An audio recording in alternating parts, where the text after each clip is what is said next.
ଯାଇଛୁ ବୋଧେ କାମ ଦାମ ଥିବ ଆଉ। ଭାଇ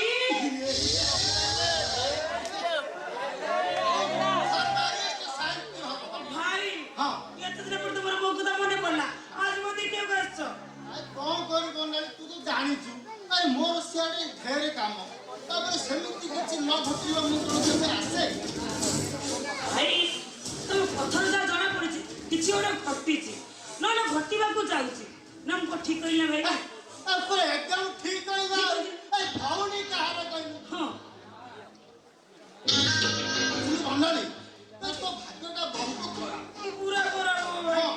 କାହିଁ କହିଲୁ ସେ ବେଟେରୀଟା ହାତରେ ସେ ବେଟେରୀଟା ହାତରେ ମୁଁ ତୋତେ ଛନ୍ଦି ଦେଇ ମୁଁ ବହୁତ ବଡ ଭୁଲ କରିଛି। ଆରେ ଭାବିଥିଲି ତୁ ଏ ଘରର ବଡ ବୋହୂ ହବୁ ହେଲା ପରେ ସେ ଚାବି ଲେଖାଟା ତୋ ହାତରେ ରହିଥାନ୍ତା ସେ ସବୁ ସମ୍ପତ୍ତି ତୋ ହାତରେ ମୁଠାରେ ରହିଥାନ୍ତା ଆଉ ତୁ ସେମାନଙ୍କୁ ଯେମିତି ନ ଦେଇବୁ ସେମାନେ ସେମିତି ଡାକିଥାନ୍ତେ। ହେଲେ କଣ ଏ ସବୁ ଓଲଟା ପାଲଟା ହେଇଗଲା। ଏ ଭାଇ ସୁରଜଟା କୁଆଡେ ଦିଶୁନି ଘରେ ନାହିଁ ଭାଇ ସେଇଟା ନା ତମେ ମୋ ଆଗରେ ଧରନି। ସେଇଟା ହଉଛି ମୋ ପାଇଁ ଗୋଟେ ଅଚେତ୍ୟ ସ୍ୱାମୀ। ସବୁବେଳେ ଖାଲି ଭାଇ ଘର କଥା ଚିନ୍ତା କରୁଛି କେତେବେଳେ ମୋ କଥା ବି କେହି ଚିନ୍ତା କରୁନି। ତାକୁ ଭାଇ ମୋ ଜୀବନଟାକୁ ମୁଁ ଜାଣି ପଡି ପାଉଛ କରିଦେଲି ଭାଇ ତମରି ଭାଇ ମୋ ଜୀବନଟା ନଷ୍ଟ ହେଇଗଲା ଭାଇ। ଭାଇ ବନାଳି ଛାଡ଼ ସେ କଥା କଥାରେ ନାହିଁ କହିବାର ଅଛି ମତେ କହିଲେଣି କଥାରେ ନାହିଁ କଣ ନଈ ପଡିଥିବ ଯେତିକି ବେଳେ ପୁରା ବିଧାଏ ମାରିବ ସେତିକି ବେଳେ ଏବେ ପୁରା ବିଧା ମାରିବା ସମୟ ଆସି ଯାଇଛି। ମାନେ ମୁଁ ବୁଝିପାରିନି ତ ନା ଓ ଦିଅର ସିଦ୍ଧାର୍ଥ ମହାପାତ୍ର କଣ କରୁଛି କିଛି ଆସି ପୁରା ଲାଞ୍ଚ ରହୁଥିବା ସମୟରେ ସ୍ପଟ ପୁରା ମାରି ହେଇଛି। ସତରେ କଣ କହିଲ ଭାଇ? ଭାଇ ଆରେଷ୍ଟ ହେଇ ଜେଲ ଭିତରେ ଅଛନ୍ତି। ଆକାଶ ବସିପାରିଲ ନା କଣ? ଆରେ ଖାଲି କଣ ସେତିକି ଲାଞ୍ଚ ନଉଥିଲେ ହୁଏତ ସେ ଖସି ଯାଇ ପାରିଥାନ୍ତେ। ସେ ବିଦେଶୀ ଝିଅ ମାନ ଆଣିକି ତାର ବେଶ୍ୟା ବୃତ୍ତିରେ ପୁରା ଧନ୍ଦା ଲଗେଇଥିଲେ ସେଥିପାଇଁ ପୁରା ଆରେଷ୍ଟ ହେଇଛି। ଆରେ ଦରକାର ପଡିଲେ ଆଜୀବନ କାରାଦଣ୍ଡ ବି ହେଇପାରେ।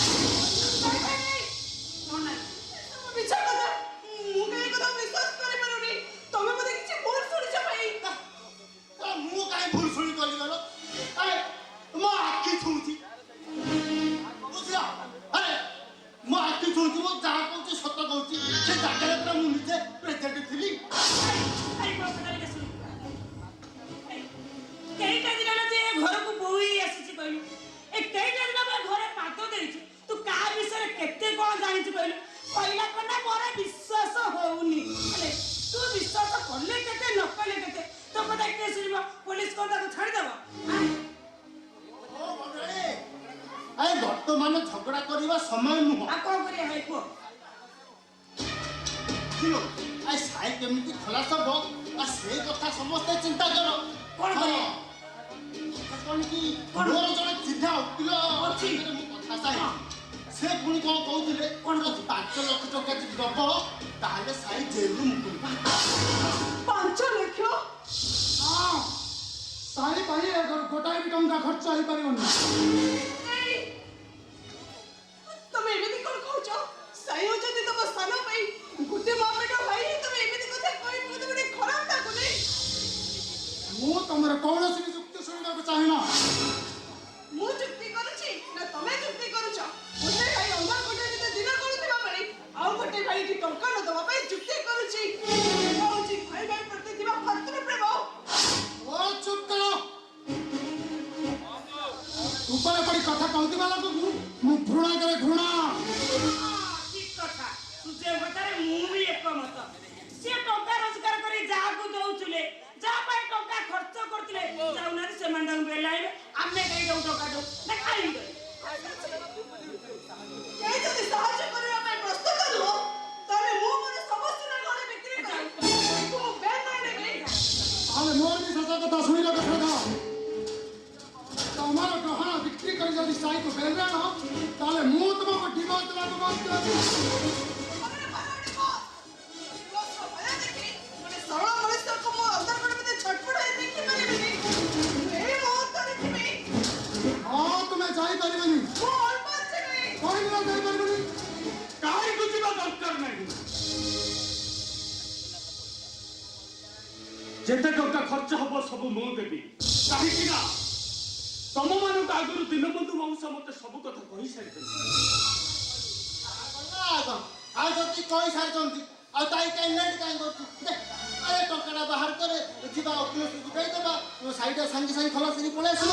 ଠିକ ଅଛି, ଯେମିତି ହଉନା କାହିଁକି ଏ ଘରକୁ ସାଇ ଆସିବା ଦରକାର, ନଚେତ ଏ ଘରେ ମୋର ଲାଶ ଦେଖିବ। ମୋ ପ୍ରଶ୍ନ ଉତ୍ତର ଦିଅ ଭାଇ। ଏତେ ଟଙ୍କା ତମେ ଆଣିଲ କୋଉଠୁ? ତମକୁ ଦେଲ କିଏ? ମତେ ତ ଲାଗୁଛି ଏ ଘର ବନ୍ଧକ ରଖି ତମେ ଏତେ ଟଙ୍କା ଆଣିଛ। ଏ ସୂର୍ଯ୍ୟ, ଆରେ ଏତେ ବଡ କୌଶଳ ମୋ ଛୋଟ ମୋ ଦେହରେ ବୋଳି ଦେ ନା ରେ ଭାଇ। ଭାଇ ଭାଇର ପବିତ୍ର ସମ୍ପର୍କକୁ ତୁ ଆଉ ଭାଙ୍ଗି ଦେ ନା। ଏ ସୂର୍ଯ୍ୟ, ଏଣିକି ଭୋକଟେ ହୋଇଥିଲୁ। ବାପା ବୋଉ ହାତ ଧରା ଧରି ହୋଇ ଆରପାରିକୁ ଚାଲିଗଲେ। ହେଲେ ମୁଁ ଉପବାସ ରହି ଖୁଆଇ ପିଆଇ ଏ ସମାଜରେ ତମକୁ ବଡ ମଣିଷ କରି ଆଜି ତୁ ସେହି ଭାଇକୁ ଅବିଶ୍ୱାସ କରୁଛୁ। ମୁଁ କାହିଁକି ଏ ଘର ବିଟା ବାଟିକୁ ବିକ୍ରି କରିବି? ବିକ୍ରି କରିନାହାନ୍ତି ଭାଇ, ମତେ ଯାହା ଲାଗୁଛି ମୋ ସୁନା ଗହଣା ସବୁ ବିକ୍ରି ହେଇଛି। ନହେଲେ ଟଙ୍କାଟେ ରୋଜଗାର କରିବାର କ୍ଷମତା ନାହିଁ। ଏତେ ଗୁଡେ ଟଙ୍କା ତାକୁ କିଏ ଦବ? ସବୁ ବିକ୍ରି ହେଇଯିବ ଭାଇ। ତମେ ତାକୁ ନେଇ ଦେଖିଆ। ଆରେ ଶୁଣ, ଆରେ ମୋ କଥା ବର୍ଣ୍ଣାଳି, ମୁଁ କାହିଁକି ତମ ସୁନା ଗହଣା ଚୋରି କରିବି? हे भगवान, एते अविश्वास करूछ।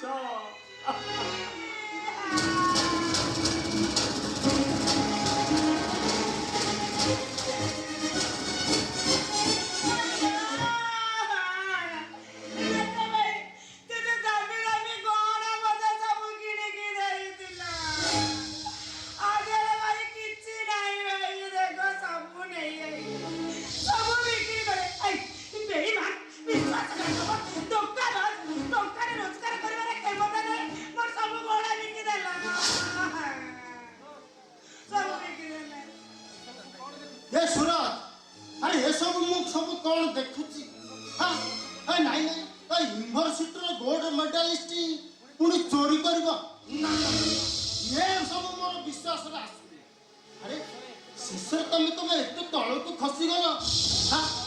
ଆରେ ଆରେ ଭଲ ମଣିଷ ଭାବି ମୋ ଭଉଣୀଟାକୁ ତମ ହାତରେ ମୁଁ ଛନ୍ଦି ଦେଇଥିଲି। ନିଜ ଭାଇ ପାଇଁ ସବୁ ମୋ ଭଉଣୀର ସବୁ ସୁନା ବିକ୍ରି କରିଦେଲ। ମିଛ କଣ? ସବୁ ତ ବିକ୍ରି ଖାଲି ଅଛି, ଆଉ ମିଛ ବୋଲି କଣ? ଚନ୍ଦ୍ରରେ କଳଙ୍କ ଥାଇପାରେ, ହେଲେ ବଡ ଭାଇଙ୍କ ଦେହରେ ଏତିକି ଟିକେ ବି କଳଙ୍କ ନାହିଁ। ସେ ଜଣେ ଆଦର୍ଶ ମଣିଷ, ସରଳ ନିଷ୍କପଟ ମଣିଷ।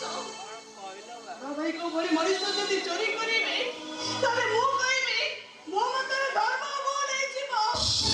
ସୂର୍ଯ୍ୟଚନ୍ଦ୍ର ଆତ୍ମଜନ୍ମ ଦେଇଯିବ। ମଣିଷ ପ୍ରତି ବିଶ୍ୱାସ କମିଯିବ। ଆରେ ବାଃ, ମୋ ସ୍ୱାମୀଙ୍କ ବିଷୟ ତୁ ଢେର ଟିପ୍ପଣୀ ରଖିଛୁ। ଆଉ ନାଇଁ, ଯଦି ସେ ମୋ ସୁନା ଗହଣା ନେଇନାହାନ୍ତି ତାହେଲେ ଏତେ ଗୁଡେ ଟଙ୍କା ଆଣିଲେ କୋଉଠୁ? କହି ଦଉନାହାନ୍ତି କୋଉଠୁ ଆଣିଲେ? କାହିଁକି ଠିଆ ହେଇଛ? ଏତେ ଗୁଡେ ଟଙ୍କା କୋଉଠୁ ଆଣିଲେ?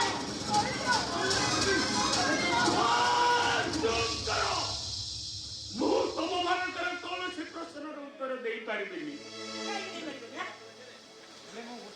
କାହିଁକି? ହେଲେ ମୁଁ ଗୋଟିଏ କଥା କହିପାରିବି। ମୁଁ ମୋ ମଲା ବାପା ମାଙ୍କର ରାଣ ଖାଇ କହୁଛି, ନା ମୁଁ ଏ ସୁନା ଗହଣା ଚୋରି କରିଛି, ନା ମୁଁ ଟଙ୍କା ଚୋରି କରିଛି, ନା ମୁଁ ଏ ଘର ଭିଟା ମାଟିକୁ ବିକ୍ରି କରିଛି। ହେଲେ ମୁଁ କୌଣସି ପରିସ୍ଥିତିରେ ତୁମମାନଙ୍କୁ ଏଇ ସତ କଥାଟା କହିପାରିବି। କଣ ପାଇଁ କହିପାରିବନି?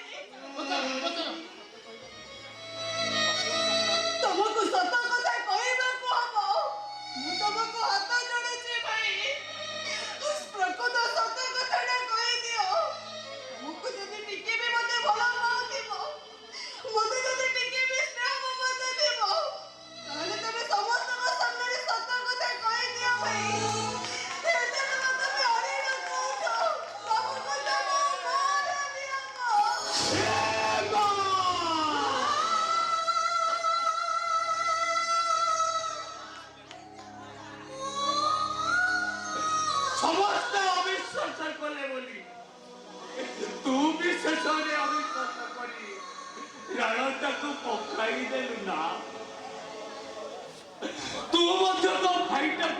ବିଶ୍ୱାସ କରୁ ତମେ ମାନେ ଜାଣିବାକୁ ଚାହୁଁଛ ନା ଏ ଟଙ୍କା ମୁଁ କୋଉଠୁ ଆଣିଲି ତେବେ ଶୁଣ ଏ 5 ଲକ୍ଷ ଟଙ୍କା ପାଇଁ ଏ 5 ଲକ୍ଷ ଟଙ୍କା ପାଇଁ ମୋ କିଡନୀ ବିକ୍ରି କରିବି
अरे कहीं से एपरी तिरस्कार करी कहली सब तो मो कर्मफल मु भोगिबी तो आउ भोगिब किए रे माँ हेले सेठी पाई कष्ट लागुनी रे माँ तू पर झियटा होई मते बुझी पाई हेले सेमाने परा मोर निजर रक्तर भाई सेमाने बुझी पारिलेनी सेठी पाई मते भारी कष्ट लागुची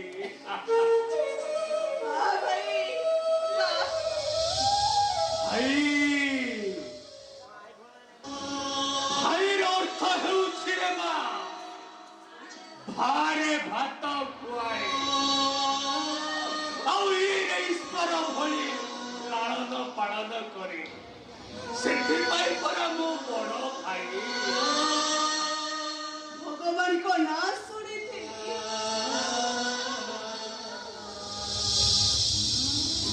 आख्या पर देखी न थी आज भगवान को मो आखि सामने देखी सारी